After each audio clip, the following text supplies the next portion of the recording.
Hey YouTube, and welcome back to my channel Coin Talk. It has been a long time since I've posted anything on this channel. I just couldn't find the time to put together a video. I apologize for that, but I have been really active on Instagram. If you look me up at Coin Talk, there I posted a lot of coins from my collection, from numismatics to silver and gold bullion.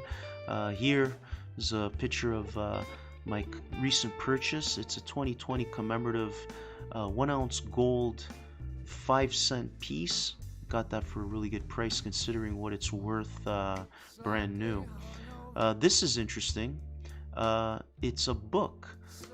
It's free for download at the Bank of Canada's website. The title of the book is A History of the Canadian Dollar. The author is James Powell, not to be confused by Fed Chair Jerome Powell. That's James Powell. So if you're into this sort of stuff, I highly recommend you go to the website and download the book. Like I said, it's free. Anyways, so I was going through a lot of my old videos, and as I'm watching these videos, I'm realizing that on some of these coins that I was covering, I missed a lot of important information. So what I decided was to do some spring cleaning. I deleted a lot of the videos, and what I plan to do is reshoot them and upload them at a later date. But till then, today, I want to do something a little different. I want to cover a coin that's not in my collection, and it's a very special coin. It's this coin that you see in front of you. This is the 1911 Canadian $1 pattern coin.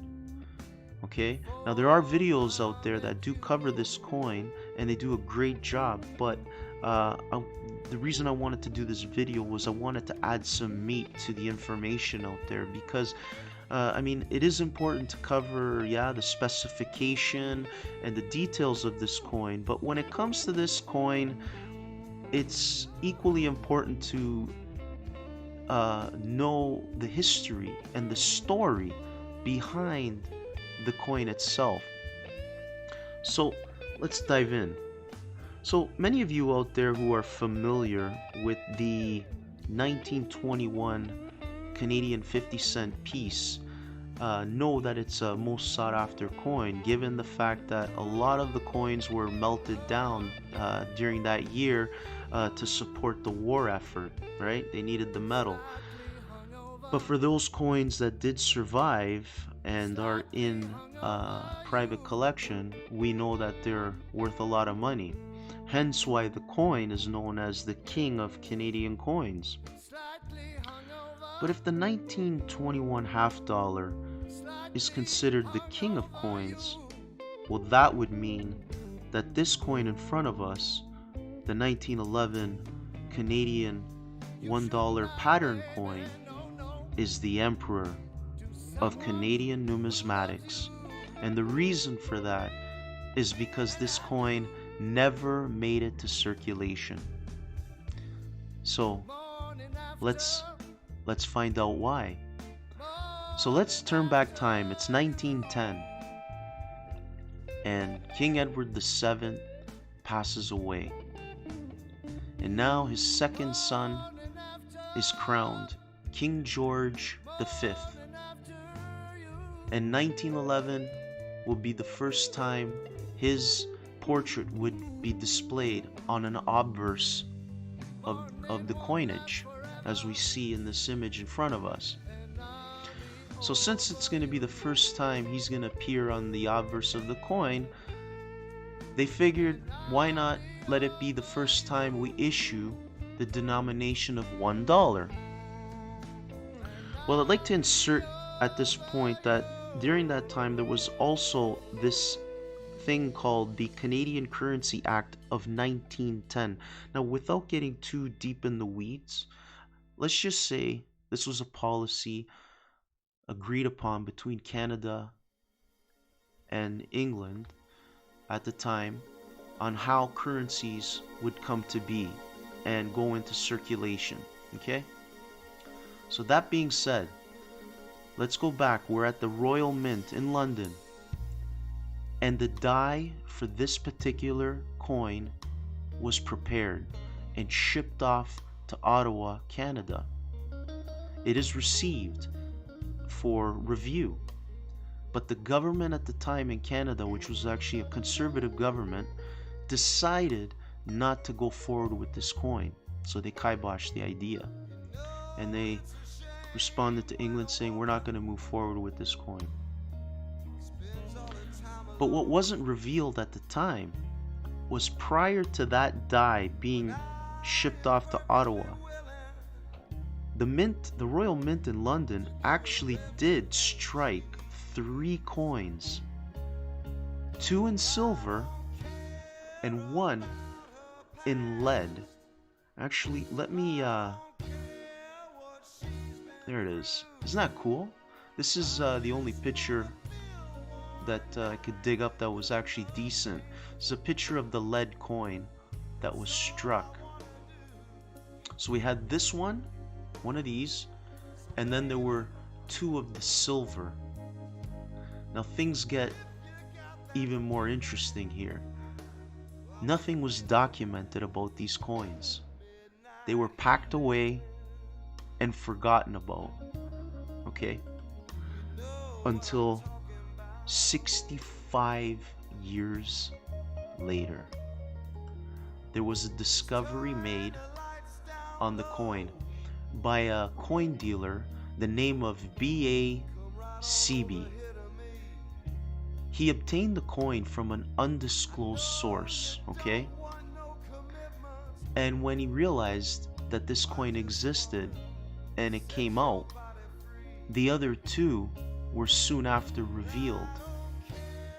So let's put a thumbtack on the story right now and take a break, and let's go into the description specifications of this coin. So what we're looking at here is, to my right is the obverse of the coin, and we have the bust of King George V. Okay, so the coin here is 0.925 silver. It weighed 23.3 grams. It is of metal design, so the alignment is metal. We know if we flip the coin on the horizontal plane, the images should always be in upright position. Okay, it's a round coin. We know that it's a reeded edge. I can't show you the edge. I don't have a photo of that, so you're gonna have to take my word and take the word of the notes that I got it from. So as we look at the coin, we know around the circumference of the coin it's a diagonal. Okay, all these little dots that come out from the side. The lettering, now this is George V, Dea Gratia, that's grace of God, Rex, king, et, and, Ind, India, imp, emperor. So it's Dea Gratia, Rex, et, Ind, Imperatore. Now here's where thing gets a little interesting. You see where it says Dea, D-E-I, and then G-R-A, Dea Gratia? Well, if you are familiar with the currency of 1911, you know that those coins that were in circulation do not have this Dea Gratia. It was omitted from the strike of that year, and there was a big uproar. People were offended because how could you not have, by the grace of God? So in 1912, they brought that back. But what I find interesting is that this pattern strike included the Dea Gratia, but when you look at the 50 cent, the 25 cent, the 10, 5, and penny, it's not there. Hence why they were known that year as the godless coins. Yeah, kind of cool.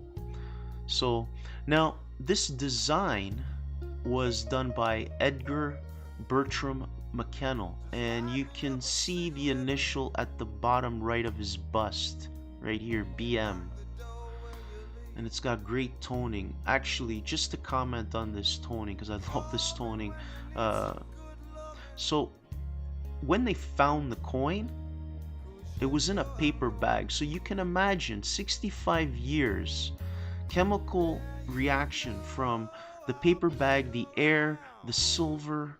It created this amazing toning. And what I really love is when you look from the forehead of George to the tip of his nose, there's that orange. I love that. I actually have a coin, a 50-cent piece on my Instagram that I did with similar orange hues with the Queen on the obverse side. If you look at the Queen Elizabeth II, it looks amazing. I mean, I just love that. But I just find it interesting how this effect took place with a paper bag.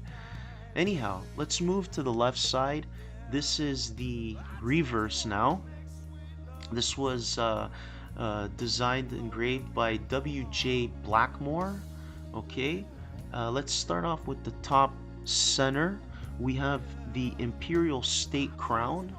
Okay, and then in the center, the lettering is $1 Canada 1911, and then around it is the wreath of with the maple leaves, and then the center bottom, they are bound by a ribbon. So there you have it. It is quite a striking coin. So let's go back to the story. So we know that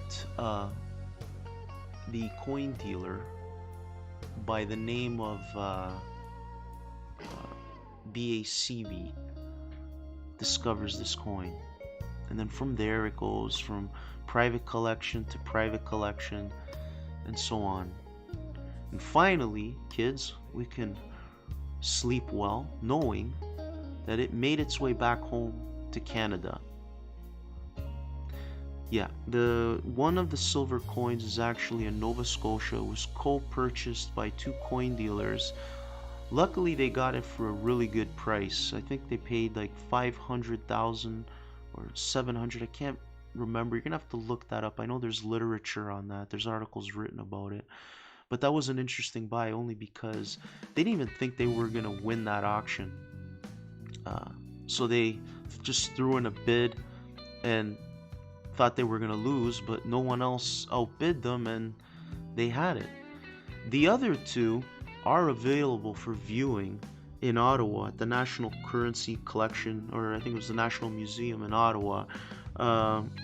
Those were on permanent loan from England to Canada, so you will have the opportunity, if you ever have a chance, once things open up, you can go there and have a look at the coin. You'll see that and the lead coin as well. So yeah, it's kind of cool. But I just want to add this before I sign off. Just a little thought experiment. So we know that nothing was documented. We found these coins by accident, right? Through the private collection of Sir William Gray, right? We know that we didn't know that he took the coin, right? Everything was accident. So what if there are more coins out there? Wouldn't that be cool? I mean, it'd kind of be like, I don't know, we think of the Mask of Agamemnon or the Royal Crown of Helen of Troy, you know, somewhere out there, you know, in someone's private collection. It might resurface one day, who knows? Like, I don't know, the Forbidden Museum of Pompeii, you know, when the Vatican finally decided to let us you know, see these relics, you know, and give us the opportunity to admire them. You know, who knows? I don't know. What do you think? Let me know in the comments below. And I like to fantasize about these things from time to time. But anyways, hope you enjoyed this video. Hope you're all doing well. Till my next video, take care, keep collecting. Peace.